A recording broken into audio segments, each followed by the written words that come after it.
கொடுக்காமல் தமிழ்நாட்டை சீரழித்துக் கொண்டிருக்கிறார்கள். குறிப்பாக சிறப்பாக சொல்ல போனால் கடந்த காலத்தில் ஏற்பட்ட மழை வெள்ளத்தால் பாதிக்கப்பட்ட நேரத்தில் அதற்கான நிதியை வழங்க வேண்டும் என்று பல்வேறு நிலையும் நம்முடைய அன்பு தலைவர் முதலமைச்சர் அண்ணன் தளபதி அவர்கள் வேண்டுகோள் விடுத்தும் கூட நேரிலும் பல்வேறு கடிதங்கள் மூலமாக சொன்ன நேரத்தில் கூட செவி சாய்க்காமல் அதை புறக்கணிக்கின்ற விதமாக இருக்கிற இந்த சூழ்நிலையில் தான் இன்றைக்கு நம்முடைய மாவட்ட கழகம் சார்பிலே மாபெரும் ஆர்ப்பாட்டத்தை நடத்தி கொண்டிருக்கிறோம். இந்த கூட்டத்திலே வருகை தந்த அத்தனை பேரையும் சென்னை தெற்கு மாவட்ட திராவிட முன்னேற்ற கழகத்தின் சார்பில் வருக வருக என வரவேற்று விடைபெறுகிறேன். நன்றி, வணக்கம். இந்த அற்புதமான இந்த கண்டன ஆர்ப்பாட்டத்திற்கு நம்முடைய தலைமை கழகத்திலிருந்து வருகை சிறப்பித்துக் கொண்டிருக்கக்கூடிய மரியாதைக்குரிய அண்ணன் அன்பகம் கலை அவர்கள், மரியாதைக்குரிய அண்ணன் பூச்சு முருகன் அவர்கள், மரியாதைக்குரிய அண்ணன் துரைமுகம் காஜா அவர்கள், வருகை தந்திருக்கக்கூடிய துணை அமைப்பு செயலாளர் ஆஸ்டின் அவர்கள், வருகை தந்திருக்கக்கூடிய சட்டமன்ற உறுப்பினர்கள் அரவிந்த் ரமேஷ் அவர்கள், காரப்பாக்கம் கணபதி அவர்கள், அருமை நண்பர் பிரபாகர் ராஜா அவர்கள், அருமை நண்பர் கருணாநிதி அவர்கள், மரியாதைக்குரிய அண்ணன் வேலு அவர்கள், வருகை தந்திருக்கக்கூடிய அண்ணன் எழிலன் உள்ளிட்ட சட்டமன்ற உறுப்பினர்கள் அத்துணை பேரையும் வருக வருக என வரவேற்று அனைவரும் பேச நேரம் இல்லாத காரணத்தினால் நம்முடைய சென்னை தெற்கு மாவட்ட கழகத்தின் சார்பில் நம்முடைய மாவட்ட கழகத்தின் செயலாளர் அருமை தோழர் சிற்றரசு அவர்கள் உரை நிகழ்த்துவார். நீங்கள் இந்த கொடி பேனர் இருக்கிறவங்கள கொஞ்சம் கீழே இறக்கிடுங்க, போட்டோ எடுக்கணும்ன்றாங்க, அப்பதான் நம்ம வந்த கூட்டம் தெரியும். பின்னாடி இருக்கிற பேனர் இறக்குங்க தம்பி, பின்னாடி பாதி கூட்டத்தை மறைச்சு வச்சுட்டு இருக்கீங்க பாரு, பேனர் இறக்குங்க, எல்லா பேனர் கொடியும் உள்ள இறக்குங்க. நம்முடைய தொலைக்காட்சி நண்பர்கள் போட்டோ எடுக்கணும்ன்றாங்க, இறக்குங்க. இப்போது சிற்றரசு அவர்கள் உரை நிகழ்த்துவார். திராவிட முன்னேற்ற கழகத்தினுடைய தலைவர், நம்முடைய நெஞ்சமெல்லாம் நிறைந்திருக்கின்ற கழக தலைவர் அவர்களுடைய ஆணையினை ஏற்று இன்றைக்கு சென்னை தெற்கு மாவட்டத்திலே நடைபெறுகின்ற இந்த ஆர்ப்பாட்டத்திலே சென்னை தென்மேற்கு மாவட்டம், சென்னை மேற்கு மாவட்டத்திலிருந்து கழகத்தினுடைய தோழர்கள் பெருமளவிலே கலந்து கொண்டிருக்கின்றார்கள். இந்த ஒன்றிய அரசினுடைய நிதிநிலை அறிக்கையிலே நம்முடைய தமிழ்நாட்டை முற்றிலுமாக புறக்கணித்ததை கண்டித்து நடைபெற்றுக் கொண்டிருக்கின்ற இந்த மாபெரும் எழுச்சிமிக்க இந்த ஆர்ப்பாட்டத்தினுடைய தலைவர், தென்சென்னை நாடாளுமன்ற உறுப்பினர் என்னுடைய அருமை அக்கா முனைவர் திருமதி தமிழச்சி தங்கபாண்டியன் அவர்களே, மற்றும் இந்த நிகழ்ச்சிக்கு இந்த கண்டன ஆர்ப்பாட்டத்திற்கு முன்னிலை பொறுப்பேற்றிருக்கின்ற சென்னை தென்மேற்கு மாவட்டத்தினுடைய மாவட்ட கழகத்தினுடைய வட்ட கழகத்தினுடைய நிர்வாகிகளே, அனைத்து அணிகளினுடைய அமைப்பாளர்களே, துணை அமைப்பாளர்களே, இங்க பெருந்திரளாக கூடியுள்ள தமிழ்நாட்டு சொந்தங்களே, உங்கள் அனைவருக்கும் முதற்கண் காலை வணக்கத்தினை தெரிவித்துக் கொள்கிறேன். மத்தியிலே ஆண்டு கொண்டிருக்கின்ற இந்த ஒன்றிய அரசு அண்மையிலே தாக்கல் செய்த நிதிநிலை அறிக்கையிலே நம்முடைய தமிழ்நாட்டை முற்றிலுமாக புறக்கணித்திருக்கின்றார்கள். இந்த நிதிநிலை அறிக்கை தயார் செய்வதற்கு முன்னாகவே நம்முடைய மாண்புமிகு தமிழ்நாட்டினுடைய முதலமைச்சர் அவர்கள் தமிழ்நாட்டிற்கு என்னென்னலாம் தேவை என்பதை ஒரு அறிக்கையாகவும் கோரிக்கையாகவும் மத்திய அரசுக்கு ஒன்றிய அரசுக்கு வைத்தார்கள். ஆனால் இதையெல்லாம் செவி சாய்க்காமல் தாந்தோன்றித்தனமாக இன்றைக்கு தமிழ்நாட்டு மக்களையும் தமிழ்நாட்டையும் புறக்கணித்து மிகவும் ஒரு மோசமான ஒரு பட்ஜெட்டை இன்றைக்கு தாக்கல் செய்திருக்கின்றார்கள். இதற்கெல்லாம் என்ன காரணம் என்று சொன்னால், பாசிசம் மீளட்டும் ஜனநாயகம் வாழட்டும் என்ற கொள்கையோடு தமிழ்நாட்டு மக்கள் ஒட்டுமொத்தமாக திராவிட முன்னேற்ற கழகத்தின் தலைமையிலான இந்தியா கூட்டணிக்கு வாக்களித்து 40 நாடாளுமன்ற உறுப்பினர்களை இன்றைக்கு மத்திய அரசிலே அங்கம் வைக்கின்ற அளவுக்கு நாம் சென்றிருக்கின்றார்கள். அந்த மத்திய அரசிலே இன்றைக்கு 40 நாடாளுமன்ற உறுப்பினர்கள் தமிழ்நாட்டினுடைய ஒட்டுமொத்த குரலாக இன்றைக்கு ஒன்றிய அரசு செய்கின்ற செயலை எல்லாம் சுட்டிக்காட்டி இருக்கின்றார்கள். நீங்கள் ஏதோ நிதி கொடுக்காவிட்டால் இன்றைக்கு இந்த தமிழ்நாட்டை நடத்த முடியாது என்ற ஒரு எதாச்சதிகார போக்கோடு இன்றைக்கு ஒன்றிய அரசு செயல்பட்டுக் கொண்டிருக்கின்றது. எப்படிப்பட்ட நிதி சூழ்நிலையிலே இன்றைக்கு தமிழ்நாட்டினுடைய முதலமைச்சராக எங்களுடைய கழக தலைவர் பொறுப்பேற்றாரோ அன்று முதல் இன்று வரை இந்தியாவில் உலகம் முழுவதும் இருக்கின்ற தமிழர்களும் உலகம் முழுவதும் இருக்கின்ற அனைத்து தோழர்களும் வியக்கத்தக்க வகையிலே இன்றைக்கு ஒரு திராவிட மாடல் அரசை இன்றைக்கு நடத்திக் கொண்டிருக்கின்றார்.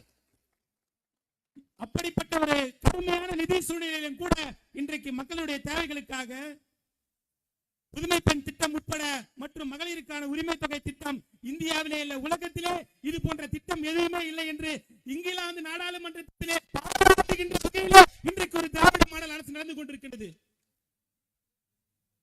அடிக்கடி சொல்வார்கள் சீப்பை எடுத்து ஒழித்து விட்டால் திருமணம் நடந்துவிடும் என்று. அதே போல மத்திய அரசு நிதி கொடுக்கவில்லை என்றால் மாநில அரசால் செயல்பட முடியாதா? நீங்கள் நிதி கொடுக்காத சூழ்நிலையிலும் கூட இன்றைக்கு போன கடந்த மழையிலே கூட வெள்ளத்தால் பாதிக்கப்பட்ட பகுதிகளுக்கு ஒரு பைசா கூட நிதி தரவில்லை இன்றைய பிரதமர், அன்றைய பிரதமர்.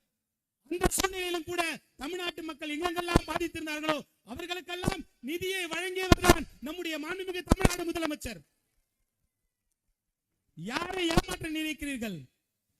தமிழ்நாட்டு மக்களை ஒருபோதும் நீங்கள் வஞ்சித்தால் மக்கள் திருப்பி என்ன செய்வார்கள் என்பதற்கு நடந்து முடிந்த நாடாளுமன்ற தேர்தல் உதாரணம். மிக விரைவில் 2024 சட்டமன்ற தேர்தலிலே இங்கே நீங்களும் போட்டியிடத்தான் போகிறீர்கள். அன்றைக்கும் மீண்டும் திராவிட மாடல் ஆட்சி இந்த தமிழ்நாட்டில் ஒலிக்கத்தான் போகிறது. இந்த பட்ஜெட் இல்ல, எந்த பட்ஜெட்டா இருந்தாலும் சரி நீங்க கொடுக்கறனால எங்களால் நடத்த முடியும். ஆனா அதையும் தாண்டி எங்களுடைய மக்களுடைய உரிமைக்காக எங்க தலைவர் இன்றைக்கு போராடி கொண்டிருக்கின்றார். இந்த ஆர்ப்பாட்டம் மட்டும்தான் முடிவு என்ன என்பதை எங்களுடைய கழக தலைவர் எடுத்து ஆணைப்பிறப்பித்தார். அந்த எந்த விதமான ஆணைப்பிறப்பித்தாலும் எங்களுடைய ஒட்டுமொத்த மாவட்ட கழகமும் தமிழ்நாட்டில் இருக்கின்ற அனைத்து கழகங்களும் ஒன்று கூடி தலைவர் என்ன நினைக்கிறாரோ அதை நிறைவேற்றுவோம் என்று சொல்லி இந்த வாய்ப்புக்கு நன்றி கூறி விடைபெறுகிறேன். நன்றி, வணக்கம். நன்றி நன்றி. நம்முடைய மாநகரின் துணை மேயர் மகேஷ்குமார் அவர்களையும் வருக வருக என வரவேற்று நம்முடைய தென்கிழக்கு மாவட்ட கழகத்தின் சார்பில் மாவட்ட கழகத்தின் செயலாளர் சட்டமன்ற உறுப்பினர் அருமை தோழர் தா வேலு அவர்கள் உரை நிகழ்த்துவார்.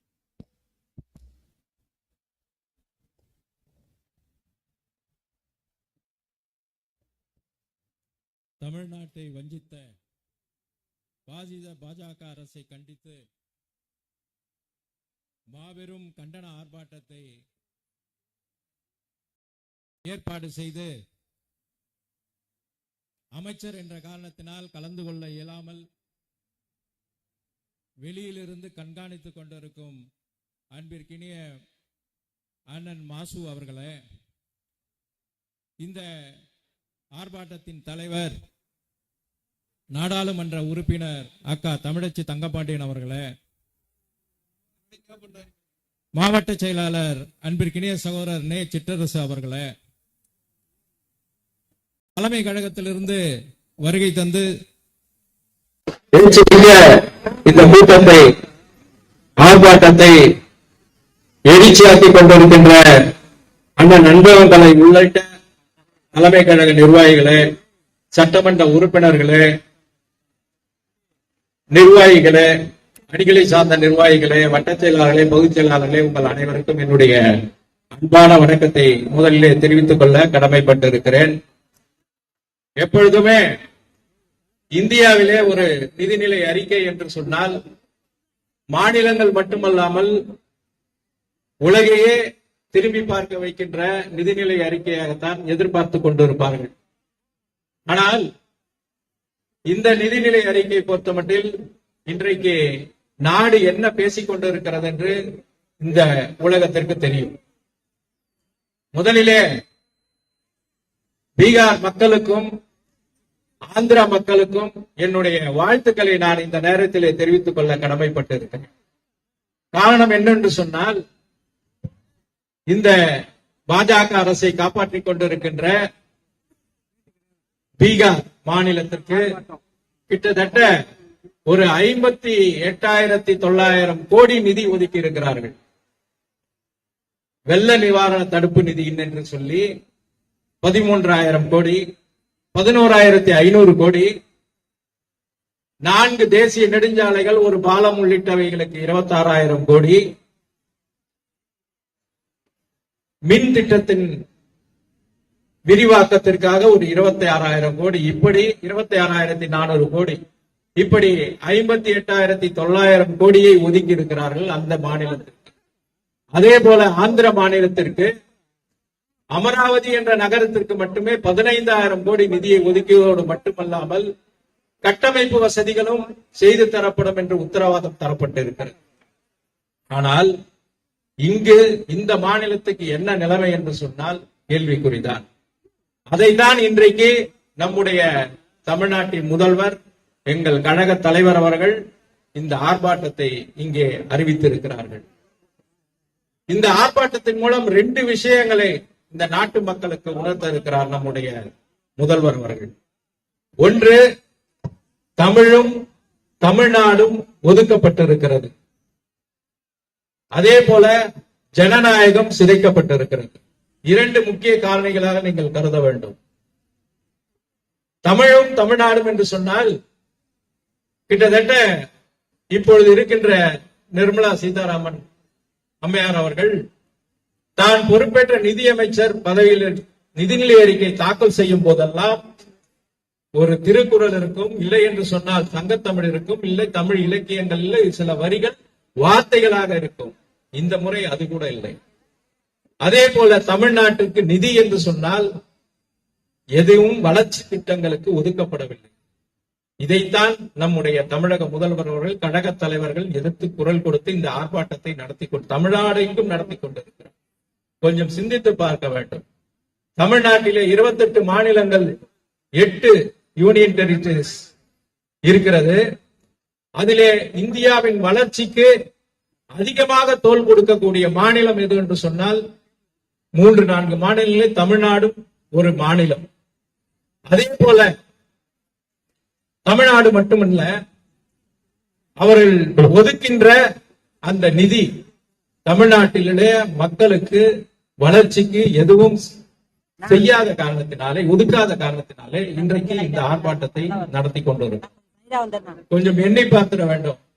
ஒரு நம்மளுடைய தலைவர் உரிமைக்காக குரல் கொடுக்கிறார். ஏதோ எங்களுடைய மாநிலத்தின் மக்களுக்காக உதவியை தாருங்கள் என்று கெஞ்சவில்லை. யோசிச்சு பாருங்க, ஒரு சாதாரண குடிமகன் காலையில எழுந்து டீ குடிக்கிறதுல இருந்து நைட்டு படுக்க போக முடிய பால் குடிக்கின்ற குழந்தை வரைக்கும் எல்லாருமே வரி கட்டுகிறார்கள். அந்த வரி இந்தியாவிலேயே வரி வருவாயிலே அதிகமாக ஈட்டி தரக்கூடிய மாநிலம் எது என்று சொன்னால் அது தமிழ்நாடு தான். ஆகவே தான் இங்கு உரிமையோடு குரல் கொடுத்து கேட்டுக்கொண்டிருக்கிறோம். அதைத்தான் இன்றைக்கு நம்முடைய முதல்வர் அவர்கள் ஆர்ப்பாட்டத்தோடு கூடி போராட்டத்தின் மூலம் இந்த நாட்டு மக்களுக்கு அறிவித்திருக்கிறார். அடுத்து ஜனநாயகம். ஜனநாயகம் என்று சொன்னால் என்றைக்கெல்லாம் பிஜேபி ஆட்சி கட்டிலே அமர்கிறதோ அன்றைக்கெல்லாம் ஜனநாயகம் சிதைக்கப்படும். அப்படி சிதைக்கப்படும் பொழுது இந்தியாவிலேயே குரல் கொடுக்கக்கூடிய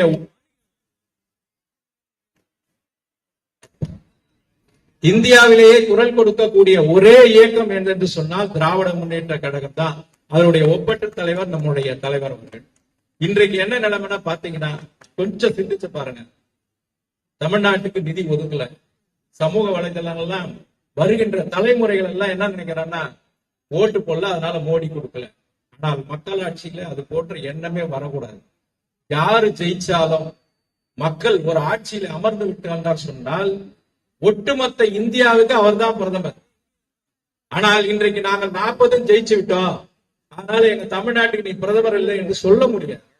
ஏனால் இது ஜனநாயக நாடு, மக்களாட்சி நாடு.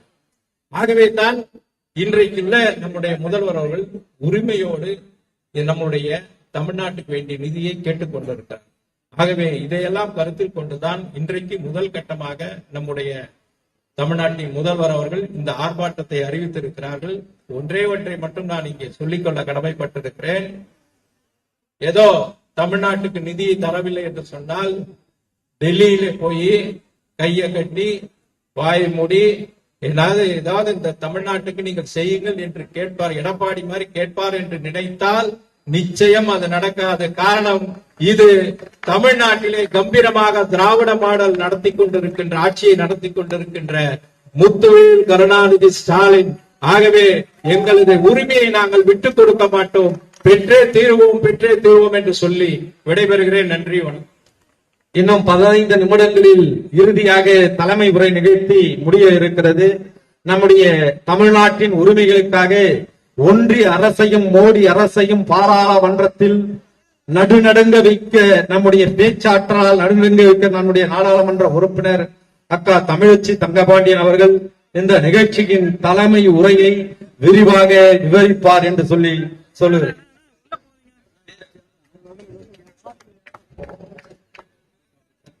live na. கொஞ்சம் பின்னால வாங்கினானே. தமிழன் யாருக்கும் தாழாமல், யாரையும் தாழ்த்தாமல், யாருக்கும் எஜமானனாக இல்லாமல், யாருக்கும் அடிமையாக இல்லாமல், தன்மானமும் சுயமரியாதையும் மிக்க வாழ்வு வாழ வேண்டும் என்பதற்காக உருவாக்கப்பட்ட நம்முடைய திராவிட முன்னேற்ற கழகத்தின் ஒப்பற்ற தலைவர் நம்முடைய தளபதி அவர்களுடைய கட்டளை கிணங்க இங்கு ஒன்றிய பட்சத்தில் தமிழ்நாட்டை வஞ்சித்த பாசிச பாஜக அரசை கண்டித்து மிகப்பெரிய மாபெரும் கண்டன ஏற்பாடு செய்து அமைச்சராக இருக்கின்ற காரணத்தினால்தான் சட்டப்படி அவர் பங்கேற்க கூடாது என்று வரவில்லை. மற்றபடி எப்பொழுதும் அவர் முன்கள வீரர் தான். அன்பிற்குரிய அண்ணன் மாசை உள்ளிட்ட நம்முடைய சென்னை தென்மேற்கு மாவட்ட கழக செயலாளர் தம்பி மயிலை வேலு, மேற்கு மாவட்ட செயலாளர் சிற்றரசு, சட்டமன்ற உறுப்பினர்கள் தம்பி அரவிந்த் ரமேஷ், எம் கே மோகன், காரம்பாக்கம் கணபதி, பிரபாகர் ராஜா, கருணாநிதி, தம்பி எழிலன், துணை மேயர் மகேஷ்குமார், தலைமை நிலைய அலுவலக செயலாளர் அன்பிற்குரிய தம்பி பூச்சி முருகன், கழக இணை அமைப்பு செயலாளர் தம்பி அன்பகம் கலை, கழக துணை அமைப்பு செயலாளர் மதிப்பிற்குரிய திரு ஆஸ்டன் அண்ணன், கழக தலைமை நிலைய அலுவலக செயலாளர் திரு துரைமுகம் காஜா, அன்பிற்குரிய சைதை கிழக்கு பகுதி செயலாளர் துரைராஜ், மேற்கு பகுதி செயலாளர் கிருஷ்ணமூர்த்தி, அவைத்தலைவர் அன்பிற்குரிய என்னுடைய அன்பிற்குரிய சகோதரர், இங்கே மேடையில இருக்கின்ற கழக முன்னணி நிர்வாகிகள், திராவிட முன்னேற்ற கழகத்தின் தொண்டர்கள், அது வெற்றி விழா கொண்டாட்டம் என்றாலும் சரி அல்லது விரைந்து வாருங்கள் இன்றைக்கு கண்டன ஆர்ப்பாட்டம் என்றாலும் சரி, இரண்டையும் ஒன்றாக கருதுபவர்கள், அது பூமாலைகள் ஏந்தி வருகின்ற கரங்களாகட்டும் அல்லது கண்டனத்திற்குரிய பதாகைகள் ஏறி வருகின்ற கரங்களாகட்டும், இரண்டையும் ஒன்றாக கருதுகின்ற அன்பிற்குரிய உடன்பிறப்புகள், மகளிரணியை சார்ந்த சகோதரர்கள் அத்தனை பேருக்கும் இன்றைக்கு இங்கே கூடியிருக்கின்ற நம்முடைய உடன்பிறப்புகளுடைய எழுச்சி மிகுந்த வணக்கம். இந்த கண்டன ஆர்ப்பாட்டம் ஒன்றிய அரசு தமிழ்நாட்டு தமிழ் மக்களுக்கு இழைத்திருக்கின்ற அநீதியை கண்டித்து தமிழ்நாடு முழுவதும் நம்முடைய கழக தலைவர் தளபதி அவருடைய கட்டளையின் பேரில் நடைபெறுகின்ற ஆர்ப்பாட்டம். நம்முடைய இளைய தலைவர் அன்பிற்குரிய மாண்புமிகு அமைச்சர் உதயநிதி அவர்களும் இளைஞர்களுக்கு எழுச்சி ஊட்டும் விதமாக செயல்படுகின்ற அதே நேரத்தில் நாம் நம்முடைய உரிமைகளை பிச்சையாக கேட்கக்கூடாது, உரிமைகளை கேட்டு பெற வேண்டும் என்று சொல்லும் வண்ணமாக இந்த ஆர்ப்பாட்டம் இங்கே ஒருங்கிணைக்கப்பட்டு எதனையும் மிக சிறப்பான முறையிலே செய்கின்ற இந்த சைதை பகுதியிலே, வரலாற்று சிறப்பு மிக்கிற சைதை பகுதியிலே நடந்து கொண்டிருக்கின்றது.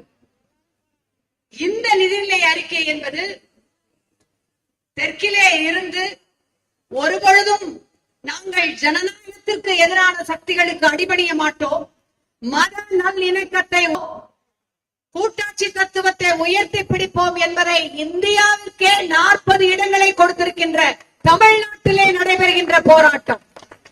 நிதிநிலை அறிக்கையை மாண்புமிகு அமைச்சர் அம்மையார் அவர்கள் சமர்ப்பிக்கின்றார். அதிலே ஒரு இடத்தில் கூட தமிழ்நாடு என்கின்ற வார்த்தைகள் இடம்பெறவில்லை.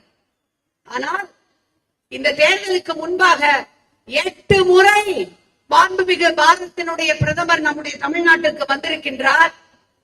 8 முறை வந்த பின்பு கூட ஓரிடம் கூட கொடுக்காமல் 40 முறையும் இந்தியா கூட்டணிக்கு அளித்த தமிழ்நாடு வஞ்சிக்கப்பட்டிருக்கின்றது, மாற்றாந்தாய் மனப்பான்மையோடு நடத்தப்பட்டிருக்கிறது என்பதற்காகத்தான் இந்த ஆர்ப்பாட்டம்.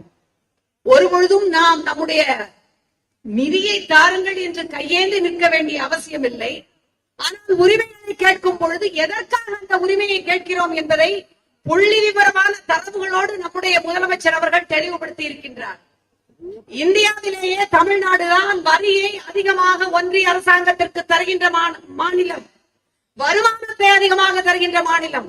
சமீபத்திய நிதி ஆயோக் அறிக்கை, நிதி ஆயோக் என்பது மாநிலங்கள் எப்படி செயல்படுகின்றன, எந்தெந்த தளத்தில் எந்த மாநிலம் எந்த தரவரிசை பட்டியலில் 1, 2, 3 அப்படி இருக்கிறது என்பதை ஒன்றிய அரசாங்கம் கணித்து நடத்துகின்ற அமைப்பு.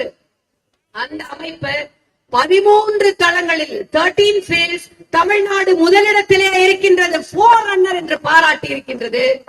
ஆனால் நமக்கான நிதி என்று வரும்பொழுது எந்த விதமான பெரிய ரயில்வே திட்டங்களோ, நெடுஞ்சாலை திட்டங்களோ, கோயம்புத்தூர் மதுரை மெட்ரோ திட்டங்களோ, எய்ம்ஸ் திட்டங்களோ எதுவுமே அறிவிக்கப்படவில்லை.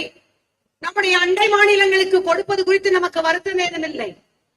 ஆனால் இந்த நிதிநிலை அறிக்கையிலே 5 முறை பீகார் என்ற சொல்லையும் ஆந்திர பிரதேசம் என்ற சொல்லையும் நிதியமைச்சர் உச்சரித்திருக்கின்றார். தமிழ்நாடு என்று ஒரு முறை கூட உச்சரிக்கவில்லை. தமிழ்நாடு மட்டுமல்ல, கேரளா, கர்நாடகா முதலிய நம்முடைய இந்த மாநிலங்கள், தெலுங்கானா, இந்த மாநிலங்களின் பெயரை உச்சரிக்கப்படவில்லை. ஏனென்றால் தெற்குதான் அவர்களுக்கு எப்பொழுதும் சிம்ம சொப்பனமாக இருக்கின்றது. அதற்கான தீக்கொழுந்தை, நெருப்பை பற்ற வைக்கின்ற அத்தனை உரிமைகளையும் கேட்டு போராடுவது நம்முடைய தமிழ்நாடு, நம்முடைய தமிழ்நாட்டினுடைய முதலமைச்சர். இந்த தென் சென்னை தொகுதியை எடுத்துக் கொள்ளுங்கள். தென் சென்னை தொகுதி மட்டுமல்ல, சென்னையே வெள்ளத்திலே மூழ்கி தத்தளித்த நேரத்திலே பல தடவை மாண்புமிகு அமைச்சர்கள் வந்தார்கள், பார்வையிட்டு சென்றார்கள். 37,000 கோடி ரூபாய் எங்கள் மக்கள் இழந்த சொத்திற்கு, எங்களுடைய தர கட்டுமானத்தை செப்பனிடுவதற்கு வேண்டும் 37,000 கோடி ரூபாய் என்று முதலமைச்சர், மாண்புமிகு நம்முடைய டிஆர் பாலு ஐயா தலைமையிலான நாடாளுமன்ற உறுப்பினர்கள், அமைச்சர்கள் அத்தனை பேரும் சென்று அங்கே ஒன்றிய அமைச்சரை சந்தித்தோம், பிரதமரை சந்தித்து கோரிக்கை வைத்தோம், தம்பி உதயநிதி அவர்களும் சென்று சந்தித்து கோரிக்கை வைத்தார்கள். இன்று வரை ஏதோ பேருக்கு சட்ட ரீதியாக கொடுத்திருக்கிறோம் என்று 276 கோடி ரூபாய் மட்டும்தான் கொடுத்திருக்கிறார்கள். அதற்கு மேல் ஒரு அம்மஞ்சல்லி கூட கொடுக்கவில்லை. ஆனால் அவர்களுடைய ஆட்சி நாற்காலிக்கு 2 கால்களாக இருக்கின்ற பீகாருக்கும் ஆந்திர பிரதேசத்துக்கும் அள்ளி அள்ளி கொடுத்திருக்கிறார்கள். ஏப்ரல் மாத ஜிஎஸ்டி வரி வசூலில் பீகார் மாநிலம் ஒன்றிய அரசுக்கு கொடுத்த தொகை 1992 கோடி ரூபாய் தான். நாம் நம்முடைய தமிழ்நாடு முதலமைச்சருடைய தலைமையிலே ஜிஎஸ்டி தொகை 12,000 கோடி ரூபாய்க்கு மேலே கொடுத்திருக்கிறது. நமக்கு கொடுக்கப்பட்டிருக்கிறது சுழியம் 0. உத்தரகண்ட், நம்முடைய ஹிமாச்சல் பிரதேஷ், சிக்கிம் ஆகிய மாநிலங்கள் நடந்த பேரிடர் நிதியாக அள்ளி அள்ளி வழங்கப்பட்டிருக்கின்றது. நம்முடைய சகோதரர்கள் தான். ஹிமாச்சல பிரதேசத்தில் நடந்த அந்த வெள்ளத்தின் பொழுது நம்முடைய முதலமைச்சர் 10 கோடி ரூபாய் நிவாரண உதவியை அளித்திருக்கின்றார். ஒடிசாவிலே நடந்த ரயில் விபத்தில் நாம் இங்கே நம்முடைய முதலமைச்சர் மீட்பு குழு ஒன்றை அமைத்து அங்கே இருக்கின்ற தமிழர்களை கொண்டு வர செய்து உதவி செய்திருக்கின்றார். ஏன் பெண்கள் உயர்வானவர்கள், பெண்களுக்காக போராடுகின்றோம், நாரி சக்தி என்றெல்லாம் நம்மிடையே கதையடைந்து விடுகின்ற இவர்கள் மணிப்பூரிலே பெண்களுக்கு வன்கொடுமை செய்தார்களே, அந்த மணிப்பூர் பெண்களுக்கான நிவாரண முகாமிற்கு அத்தனை உதவிகளையும் நம்முடைய முதலமைச்சர் அனுப்பி வைத்தார். உறவுக்கு கை கொடுப்போம் என்கின்ற கொள்கை உடையவர் எங்களுடைய முதலமைச்சர். ஆனால் உரிமை என்று வரும் பொழுது அங்கு கொடுக்கின்ற கை, அள்ளி கொடுக்கின்ற கை, இங்கே ஏன் கிள்ளி கூட கொடுக்கவில்லை என்றுதான் நாங்கள் கேட்கின்றோம். எங்களுக்கு உரியவற்றை கேட்கின்றோம். செஸ் வரி அதிகமாகிவிட்டது, சரக்கு வரி அதிகமாகிவிட்டது. இந்த நிதிநிலை அறிக்கையிலே முத்திரைத்தாள் விலையையும் கூட்டுங்கள் என்று தமிழ்நாட்டுக்கு சொல்லுகின்றது, அனைத்து மாநிலங்களுக்கும். முதலமைச்சர் கேட்கின்றார், முத்திரைத்தாள் வரியை கூட்டுங்கள் என்று வலியுறுத்துகிறீர்கள். கூட்டுகின்றோம். ஆனால் நீங்கள் அப்படி கூட்டும் பொழுது மாநிலத்திற்கு ஏற்படுகின்ற இழப்பீட்டு தொகையை தருவோம் என்கின்ற உத்தரவாதம் ஏதாவது தந்திருக்கிறீர்களா?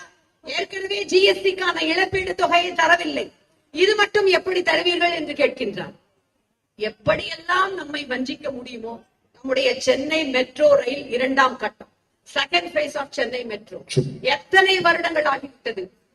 நம்முடைய மாண்புமிகு உள்துறை அமைச்சர் வந்து சென்னை கலைவாணர் அரங்கத்திலே தொடங்கி வைக்கின்றார். அதற்கு அடுத்து 1 வருடம் கழித்து அரசாங்க விழா ஒன்றில் மாண்புமிகு பாரத பிரதமர், இந்திய பிரதமர் வந்து 63,000 கோடி ரூபாய் சென்னை மெட்ரோ ரயில் திட்டத்துக்கு ஒதுக்கப்படும் என்கின்றார். 20, 21, இப்பொழுது இருப்பது 24. சென்ற வருடம் வரை ஒரு நையா பைசா கூட ஒதுக்கவில்லை. தாயுள்ளத்தோடு இவர்களைப் போல அல்ல, தான் வாக்களித்த மக்களுக்கும் வாக்களிக்காத மக்களுக்கும் சேர்த்தே அனைத்து நலத்திட்டங்களையும் தருகின்ற பெருமையையும் பெருந்தன்மையும் உடைய நம்முடைய முதலமைச்சர் தமிழ்நாட்டிலே இருந்து நிதியாக 33,000 கோடி ரூபாயை ஒதுக்கி அந்த பணிகளை முடுக்கி விட்டிருக்கின்றார். இந்த நிதிநிலை அறிக்கையிலே எல்லா திட்டங்களும் நம்முடைய சிறப்பு மிகுந்த திராவிட மாடல் ஆட்சியை அப்படியே நகலெடுத்து ஒரு ஏறக்குறைய 10 திட்டங்கள் அறிவிக்கப்பட்டிருக்கின்றன. நாம் அறிவித்திருக்கின்ற தோழியர் தங்கும் விடுதி, நாம் அறிவித்திருக்கின்ற முதலமைச்சர் அறிவித்திருக்கின்ற இன்டர்ன்ஷிப் திட்டங்கள், இவற்றையெல்லாம் இரவலாக பெற்று அறிவித்திருக்கின்ற நிதியமைச்சர், தமிழ்நாட்டிலே பிறந்த நிதியமைச்சர், அதற்காவது தமிழ்நாட்டிற்கு நன்றி கடன் பட்டிருக்க வேண்டாமா இல்லையா? நம்முடைய மாநிலத்தினுடைய முதலமைச்சர் மிக குறிப்பாக ஒன்றை கேட்கின்றார். பிரதம மந்திரி வீடு கட்டுகின்ற திட்டம், அந்த திட்டத்தினுடைய பெயர் உங்கள் அத்தனை பேருக்கும் தெரியும். எத்தனையோ கழக உடன்பிறப்புகள் எளியவர்களுக்கு அந்த திட்டத்தின் மூலம் பலன் பெற வேண்டும் என்று கோரிக்கையாக எங்களிடம் கொடுத்திருக்கிறீர்கள். ஒன்றிய அரசாங்கம் ஒரு வீடு கட்டுவதற்கு ஒதுக்குகின்ற நிதி என்பது 1.50 லட்சம் ஒரு வீடுக்கு. மீதி இருக்கின்ற 12 முதல் 14 லட்சம் ரூபாயை நம்முடைய தமிழ்நாட்டினுடைய முதலமைச்சர் நம்முடைய நிதியில இருந்து தருகின்றார். ஆனால் திட்டத்தின் பெயர் மட்டும் பிரதம மந்திரி வீடு கட்டுகின்ற திட்டம். இப்படித்தான் அனைத்து தளங்களிலும் இந்த ஒன்றிய அரசாங்கம், மிக குறிப்பாக இந்த மண் சுயமரியாதை மண், இந்த மண் வேறு மத ஊடுருவல் சக்திகளை தன்னிடத்திலே உள்புக விடாத மண் என்கின்ற பெருமையுடைய மண் என்பதால் தொடர்ந்து வஞ்சித்துக் கொண்டே வருகின்றது. மக்களாகிய நீங்கள் தான் பேரறிஞர் அண்ணா சொன்னது போல, ஏன் இன்றைக்கு இந்த ஆர்ப்பாட்டம் என்றால், மக்களிடம் செல்லுங்கள், மக்களிடம் எடுத்துச் சொல்லுங்கள், மக்களை ஒன்றிணையுங்கள் என்றுதான். நீங்கள் இந்த ஒன்றிய அரசாங்கத்தின் வஞ்சக நாடகத்தை அம்பலப்படுத்துங்கள். தமிழ்நாடு தொடர்ச்சியாக தொழில் துறையிலே, பெண்களுக்கான முன்னேற்ற துறையிலே, கல்வித்துறையிலே முன்னணி வைக்கின்றது. இவர்கள் பெண்கள் முன்னேற்றம் என்று சொல்லி நம்முடைய மன்ரேகா 100 நாள் திட்டத்திற்கான நிதி உதவியை அப்படியே நிறுத்திவிட்டார்கள். 100 நாள் திட்டம் நடைபெறாமல் இன்றைக்கு பல தாய்மார்கள் புலம்புவதற்கு காரணம் ஒன்றிய அரசாங்கம் நிதியை அப்படியே நிறுத்திவிட்டதுதான். அதனால்தான் நான் சொன்னேன், இவர்கள் படிப்பது ராமாயணம், ஆனால் இடிப்பது பெருமாள் கோயில் என்று. ஒன்றை மறந்துவிட வேண்டாம், தமிழர்களாகிய நமக்கு என்று தனியே தமிழன் என்றொரு இனம் உண்டு. அவர்களுக்கெல்லாம் தனித்ததொரு குணம் உண்டு. அந்த குணம் என்னவென்றால், எப்பொழுதும் நாங்கள் உறவுக்கு கை கொடுப்போம், அண்டை மாநிலங்களோடு சகோதர உணர்வோடு பழகுவோம். ஒன்றிய அரசாங்கத்திடம் உண்மையிலேயே அதற்கான அளவிற்கான மரியாதையோடு, அதற்கான அளவான உறவோடு எப்பொழுதும் பழகுவோம். ஆனால் உரிமை என்று வந்துவிட்டால் ஒருபொழுதும் ஒரு கிஞ்சித்து கூட விட்டுக் கொடுக்க மாட்டோம். அதனை போராடி பெறுவோம். அந்த வகையிலே இந்த நிதிநிலை அறிக்கை தமிழ்நாட்டு மக்களை, தமிழர்களை வஞ்சிக்கின்ற அறிக்கை. எங்களிடமிருந்து நிதியை வசூலித்து விட்டு, எங்களிடம் இருந்து வரியை வசூலித்து விட்டு, திரும்ப நாங்கள் கேட்கின்ற உரிமையான நிதி பகிர்வை உடனடியாக தாருங்கள். பக்குவமாக சொல்லிவிட்டோம், பகிர்ந்தளிக்க மனமில்லையா என்று பக்குவமாக எங்களுடைய முதலமைச்சர் கேட்கின்றார். அவருடைய குரல் தமிழ்நாட்டின் குரல் மட்டுமல்ல, இந்தியாவிலே இருக்கின்ற எதிர்க்கட்சிகள் ஆளுகின்ற அனைத்து மாநில மக்களின் குரல், அனைத்து மாநில மக்களின் உரிமை குரலாக இன்றைக்கு இங்கே தமிழ்நாடு முழுவதும் ஒழிக்கின்ற நம்முடைய முதலமைச்சருடைய குரலை நாம் வலுப்படுத்துவோம். நம்முடைய உரிமைகளுக்கான போராட்டத்தை, திமுக கழகத்தினுடைய இந்த கண்டன ஆர்ப்பாட்ட போராட்டத்தை மிக மிக வலுவோடு இன்னமும் அவருடைய கட்டளைகளை கேட்டு எடுத்துச் சொல்வோம். நன்றி, நன்றி.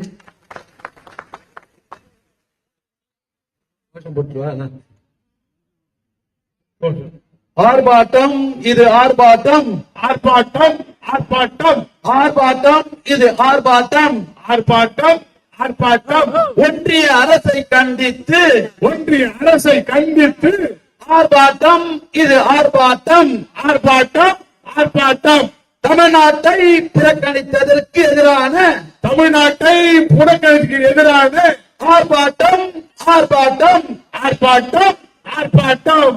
ஏமாற்றாதே, ஏமாற்றாதே, ஏமாற்றாதே, ஏமாற்றாதே, தமிழ்நாட்டை ஏமாற்றாதே, தமிழ்நாட்டை ஏமாற்றாதே, ஏமாற்றாதே, ஏமாற்றாதே, ஏமாற்றாதே, ஏமாற்றாதே, தமிழ்நாட்டை ஏமாற்றாதே, தமிழ்நாட்டை ஏமாற்றாதே. நிதி எங்கே, நிதி எங்கே, நிதி எங்கே, நிதி எங்கே, எங்களுக்கான நிதி எங்கே, எங்களுக்கான நிதி எங்கே, நிதி வேண்டும், நிதி வேண்டும், நிதி வேண்டும், நீதி வேண்டும், தமிழ்நாட்டுக்கு நீதி வேண்டும், தமிழ்நாட்டுக்கு நீதி வேண்டும், நிதி வேண்டும், நிதி வேண்டும், நிதி வேண்டும், நீதி வேண்டும், தமிழ்நாட்டுக்கு நீதி வேண்டும், தமிழ்நாட்டுக்கு நீதி வேண்டும். தடுக்காதே, தடுக்காதே, தடுக்காதே, தடுக்காதே, தமிழ்நாட்டின் வளர்ச்சியை, தமிழ்நாட்டின் வளர்ச்சியை தடுக்காதே, தடுக்காதே, தடுக்காதே, தடுக்காதே.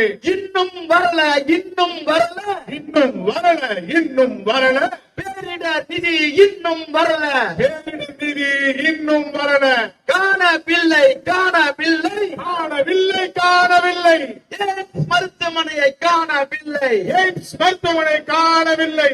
என்ன ஆட்சி, என்ன ஆட்சி, என்ன ஆட்சி, என்ன ஆட்சி, மெட்ரோ நிதி என்ன ஆட்சி, மெட்ரோ நிதி என்ன ஆட்சி, எங்கே போச்சு, எங்கே போச்சு, எங்கே போச்சு, எங்கே போச்சு, தமிழ்நாட்டு நிதி எங்கே போச்சு, தமிழ்நாட்டு நிதி எங்கே போச்சு, ஏமா ஏமாற்றாதே ஏமாற்றாதே ஏமாற்றாதே ஏமாற்றாதே தமிழ்நாட்டு மக்களை ஏமாற்றாதே தமிழ்நாட்டு மக்களை ஏமாற்றாதே வஞ்சிக்காதே வஞ்சிக்காதே வஞ்சிக்காதே வஞ்சிக்காதே தமிழ்நாட்டை இனியும் வஞ்சிக்காதே தமிழ்நாட்டை இனியும் வஞ்சிக்காதே தமிழ்நாடு வரி என்றால் தமிழ்நாடு வரி என்றால் தமிழர்கள் மக்கள் என்றால் தமிழர்கள் மக்கள் என்றால் தமிழ்நாட்டின் வரி இனிக்கிறது தமிழ்நாட்டின் நிதி இனிக்கிறது நிதி என்றால் கசக்குதா நிதி என்றால் கசக்குதா ஒன்றிய அரசு ஒன்றிய அரசு ஒன்றிய அரசே ஒன்றிய அரசே தமிழர்கள் நாங்கள் தமிழர்கள் நாங்கள் இந்தியர்கள் இல்லையா இந்தியர்கள் இல்லையா தமிழ்நாடு இது தமிழ்நாடு தமிழ்நாடு இது தமிழ்நாடு தமிழ்நாடு இது தமிழ்நாடு தமிழ்நாடு இது தமிழ்நாடு சுயமரியாதை உள்ள தமிழ்நாடு சுயமரியாதை உள்ள தமிழ்நாடு கேடு கேடு கேடு கேடு பாஜக நாட்டுக்கே கேடு பாஜக நாட்டுக்கே கேடு பழி வாங்காதே பழி வாங்காதே பழி வாங்காதே பழி வாங்காதே தமிழ்நாட்டு மக்களை பழி வாங்காதே தமிழ்நாட்டு மக்களை பழி வாங்காதே ஒதுக்கீடு ஒதுக்கீடு ஒதுக்கீடு ஒதுக்கீடு தமிழ்நாட்டுக்கு நிதியை ஒதுக்கீடு தமிழ்நாட்டுக்கு நிதியை ஒதுக்கீடு ஆர்ப்பாட்டம் இது ஆர்ப்பாட்டம் ஆர்ப்பாட்டம் ஆர்ப்பாட்டம் ஒன்றிய அரசை கண்டித்து ஒன்றிய அரசை கண்டித்து ஆர்ப்பாட்டம் இது ஆர்ப்பாட்டம் ஆர்ப்பாட்டம் ஆர்ப்பாட்டம் ஒன்றிய அரசை கண்டித்து ஒன்றிய அரசை கண்டித்து ஆர்ப்பாட்டம் இது ஆர்ப்பாட்டம் ஆர்ப்பாட்டம் ஆர்ப்பாட்டம் சென்னை தெற்கு மாவட்டத்தின் சார்பில் சென்னை தெற்கு மாவட்டத்தின் சார்பில் நடைபெறுகின்ற ஆர்ப்பாட்டம் ஆர்ப்பாட்டம் ஆர்ப்பாட்டம் ஆர்ப்பாட்டம் ஆர்ப்பாட்டம் ஆர்ப்பாட்டம் சென்னை தெற்கு மாவட்டத்தின் சார்பில் சென்னை தெற்கு மாவட்டத்தின் சார்பில் மேற்கு மாவட்ட கழகத்தின் சார்பில் மேற்கு மாவட்ட கழகத்தின் சார்பில் தென்மேற்கு மாவட்ட கழகத்தின் சார்பில் தென்மேற்கு மாவட்ட கழகத்தின் சார்பில் தலைமை கழகத்தின் அறிவுறுத்தல் பேரில் தலைமை கழகத்தின் அறிவுறுத்தின் பேரில் ஆர்ப்பாட்டம் ஆர்ப்பாட்டம் ஆர்ப்பாட்டம் ஆர்ப்பாட்டம் இந்த ஆர்ப்பாட்டம் இனிதே நடந்து மிக எழுச்சியான முறையில் நடந்து முடிந்திருக்கிறது. இந்த ஆர்ப்பாட்டத்தில் பங்கு பெற்று சிறப்பித்த நம்முடைய